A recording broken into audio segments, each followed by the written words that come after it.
But in the case of this guy, Nick Powers, who apparently has a very substantial following, I had never heard of him before. I don't know who he is. I only happened to come across this when I opened up our TikTok account because I was going in to check out some of the clips that we had recently posted, because we like to post them on other social media channels. We have to do it directly through TikTok as long as we still have the account. Not that we are trying to use TikTok, because we all know what's happening.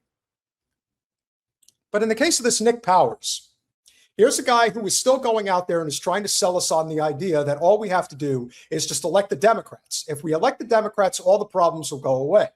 And here's his ingenious theory as to why that is the case. Voting for the lesser of two evils if we haven't even tried it yet. Online leftists have gone so far with this that they're pretty much the living embodiment of this meme. Let's look through history real fast. The last time we had a Supreme Court that was the majority appointed by the Democrats was in 1969. Which, by the way, that's the very last time that Democrats had a majority in the House and the Senate, the Supreme Court, and the presidency. To put it in perspective, Republicans have had control over the House, Senate, presidency, and the Supreme Court twice, just under Trump. He has it right now in the current Congress, and he had it in 2017. Republicans get it all the time, but the last time Democrats had control like that was in 1969. You're not tired of voting for the lesser of two evils, you're tired of Republicans. So what this genius is trying to suggest is that right now, we haven't had a Democratic supermajority since 1969. No, that's actually not true. We've had it several times since 1969. Had it under Carter, had it under Clinton, and had it under Obama. Now, if you ask me, there really isn't much to celebrate since then. And the suggestion that the Democratic Party is the same party from 1969, that nothing has changed within the Democratic Party. If we only got them back into power, we would somehow be out of this shithole that we're stuck in right now. It is possible that the Democrats are the reason we're stuck in this shithole to begin with. Is that not something that even dawned on him? That perhaps that's one of the main reasons why we are where we are? I'm just spitballing here, guys. I don't think I'm wrong. But this is the embodiment of what ends up happening. The algorithm will push one side or the other side, bashing the other side, and vice versa. And in the case of Nick Powers, the guy has almost 600,000 followers on TikTok. When this clip showed up on my feed, it was the first clip that showed up. I don't follow any of this stuff. I just go directly to our account. And for whatever reason, this one popped. It's got 30,000 likes and hundreds of thousands of views. There are a lot of people out there who still don't get it. And I understand that there's a lot of people who are frustrated, who are afraid, especially with Trump being back in power and seeing all that he's doing regarding the economy, domestic and foreign, especially with Israel, and obviously in continuing the war in Ukraine, saber rattling now with China via Taiwan. Do we have like the shortest term memory? Does everyone have short-term memory? Does everyone forget how bad things were under Biden?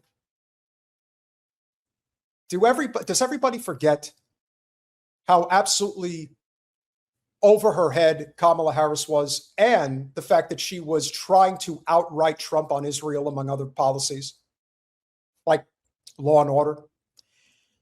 But no, just elect the Democrats. That's how we're going to get out of this, guys. Haven't you figured that out yet? Just put Team Blue back in charge. But trust me, it gets worse. And discarding the Supreme Court, the last time that Democrats had a majority in the House and the Senate and the presidency, it resulted in the 111th Congress, which is the most productive Congress since the 89th Congress. So what he's implying is that the most productive being you passed a lot of legislation. So by that measure, just by passing legislation, you automatically are successful. That's what makes it good. He's referring to the Congress that was in place. The 111th Congress, I'm pretty sure, was the 2006 midterms. And then you had the first 2 years with Obama. So basically, this went on with the 111th and the 112th Congress, which started with, he's going to get to the policies. We'll get to that in a second. But this is what he's selling. He's selling this nonsense, that if we just put a supermajority of Democrats back in, we can pass a whole bunch of neoliberal, shitty legislation. So let him explain. Democrats signed the Lilly Ledbetter Fair Pay Act, American Recovery and Reinvestment Act, the Patient Protection and Affordable Care Act, you know, the Affordable Care Act. Yes, we know about the Affordable Care Act. We know that it is even worse than what we had before. Why? Because it was a big sloppy hand job to big pharma and private insurance. The only good thing that truly came out of Obamacare was the removal of pre-existing conditions for somebody to get coverage. That's it. But you take one step forward, you take 10 steps back, and now, because things have gotten so bad, you have enough people that are finally waking up to the reality that the only solution is single-payer healthcare. So you want to wax poetic about Obamacare, when in reality, all Obama had to do was a little arm twisting, just a little bit, just a slight amount of arm twisting to ensure that we got the public option. Forget single-payer healthcare. Obamacare is Romney Care from Massachusetts. We could have had a public option. But President Obama, like a lot of other people in Congress, wanted to be rich. Not just powerful, rich. And if he had dared implement the public option during his first 100 days, in which he clearly had the juice to get it done, he decided that his selfish desires and needs and wants were more important. And that's how we ended up here. What is so good about Obamacare? Even from its inception, what was so good about it? Yeah, you could say that they weren't extending the tax credits in various red states throughout the country. But again, this is the whole point about doing half measures. You're eventually going to still get stuck with a shit sandwich if you don't actually deliver on what the working class of this country actually needs, which is a single payer system. The removal of the for-profit middlemen in between us and our doctors. So for you to actually suggest that Obamacare was a good policy is a level of ignorance, naivete, and privilege all rolled into one. Congratulations. The Recovery Act, you think that's something to write home about? That was in response to what happened during the subprime mortgage crisis that happened in 2007, 2008. So that was a response. What did they end up doing with that recovery package? They saved all the banks. Too big to fail? That's what that bill is. That's how we got here. But instead of letting them fail, we saved them, saved the economy. You didn't save shit. You saved Wall Street and Silicon Valley. That's what you saved. And all the while, the working people of this country got fucked. That's it. Could have done something important. You want to argue that Obama saving General Motors was a good thing? I'm willing to give you that one. You know, it depends on who you ask. But I'm at least willing to consider that. Bailing out the investment banks? Are you nuts? You probably don't even know this. You probably just spew these talking points because some NGO, Democratic Party adjacent organization paid you to say it. When you have that big of a following, you get your talking points. Just like Conservative Inc. gets theirs. You're celebrating that?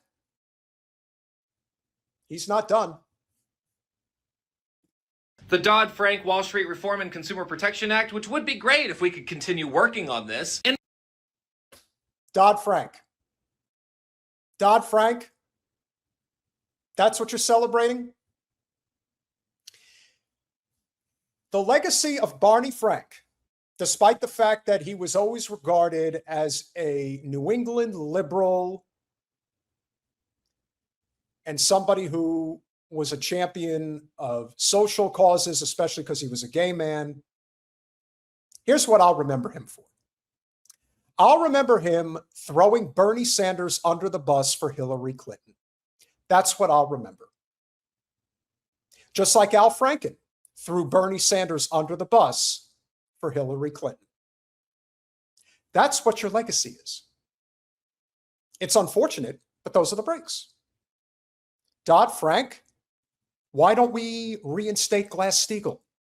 Do you know that since 1999, when I removed Glass-Steagall and destroyed the entire economy of this country, there has not been a single Democratic Party candidate for any office other than Bernie Sanders who has mentioned Glass-Steagall, who has mentioned that this is a policy that we must enact if we are ever going to save ourselves from the investment banking system. When I first moved to Florida years ago, we had community banks. Now they're gone. You know why? Because of policies like Dodd-Frank. So way to go, Nick Powers. You really know what the fuck you're talking about. By the way, all of that was done by the Democrats in less than 72 work days. They only had the supermajority for 72 days, and they did all of that. Oh my God, what will we do if they had another 72 days? How much harder can they fuck us in the ass? I'd sure like to know. Or maybe that's how you like it, and that's why you say it. I cannot for the life of me understand how there are people who actually want to get in front of a camera and say these things for a paycheck. Do you have no shame, as once was said to Joe McCarthy? It's the same thing. Have you no shame? Or are you that stupid that you don't actually know? So it's one or the other. You're either hopelessly inept or you're deceptive. So which one is it? How many people here know who this guy is? I didn't know who he was, but I found out very quickly that he has got a massive following.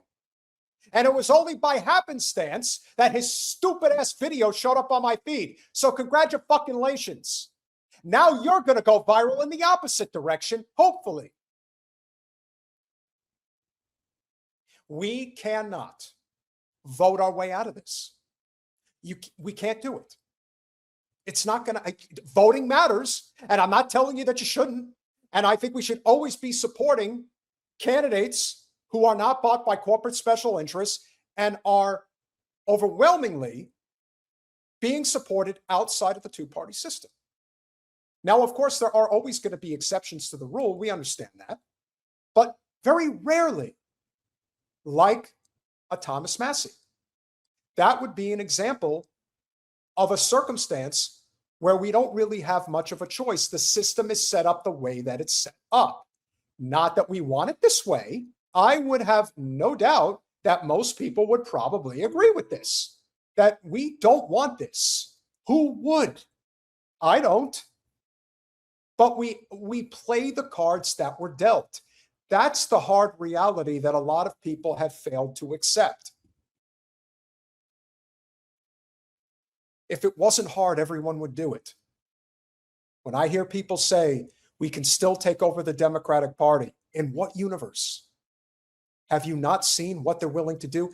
They had an autopsy report with mealy-mouthed, meager Ken Martin, head of the Democratic Party, head of the Democratic National Committee from Minnesota. They were given their referendum, and they decided to can it. Now, there are many theories as to why they decided to do that, but I have my theory. And I'm pretty sure it's not a theory. It is what it is. It was determined